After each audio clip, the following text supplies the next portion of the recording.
Next question is about the traffic that we saw, which was also playing its hand in the end of the race. Why did no one get a penalty for blocking the race leaders? Honestly, I'm not quite sure, because some of the impeding was pretty bad in Austria. Colapinto did get a penalty, but it was for actually putting Piastri on the grass rather than ignoring blue flags, which was the classic. Let's have a look at how this plays out. Firstly, on board with Norris in the middle stint. This is Colapinto ahead, who has the blue flags. You can see that on the left-hand side there, solid blue flags for Colapinto, but he's coming into the pit. So he thinks, I'm just going to pit, driving my own race, and that will clear myself out of Lando's way in any case. And it's kind of fair enough. Normally he should jump out of the way here. But in Austria, the pit lane is a difficult place to catch someone, because now Colapinto coming in cannot cross the white line here, which means coming through this really quick right-hander and then staying right, you have to go so much slower through the apex than Lando, who's in a McLaren in the race lead, trying to sweep through this and get on towards turn 10. So look at the speed that Lando takes in, but he just has to wait here as Franco's kind of doing his best on the inside line, but on such a compromised line. And that cost Lando Norris a second of performance in the middle stint, and it puts Oscar right towards him. But by far the bigger impeding moment, which that first one I don't think is a massive one for Franco, but this one was pretty bad. So you've got Colapinto behind Tsunoda. They've already had contact in the race. They're fighting over last position. And Piastri in second place comes out of the pits, brand new tyres, trying to hunt down the race leader. Now, Franco is warned at this point, solid blue for Oscar behind, which means get out of the way. You have one of the race leaders coming up behind you. And he's not even fighting for points at this stage. I can understand in his head, behind the visor, you're trying to get a move. You really want to pass Tsunoda. You've been wronged by him earlier on in the race. But sometimes you have to think, no, this is more about the race leaders coming through. And moreover, I've got solid blue flags, so I actually have to get out of the way.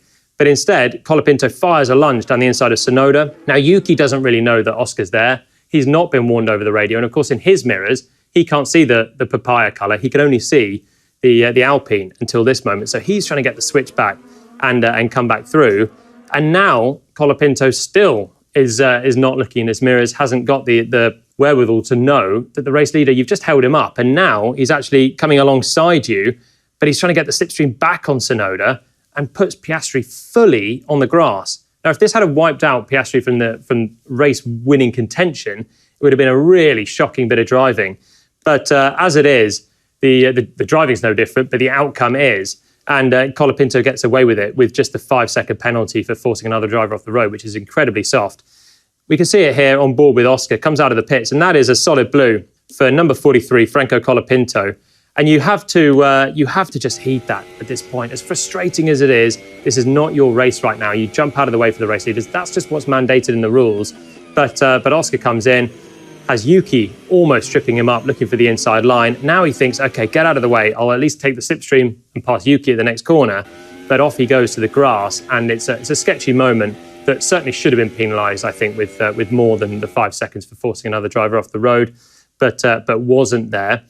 But we've seen this before already this season with a moment that Lando Norris had in Barcelona when Liam Lawson was fighting Ollie Behrman.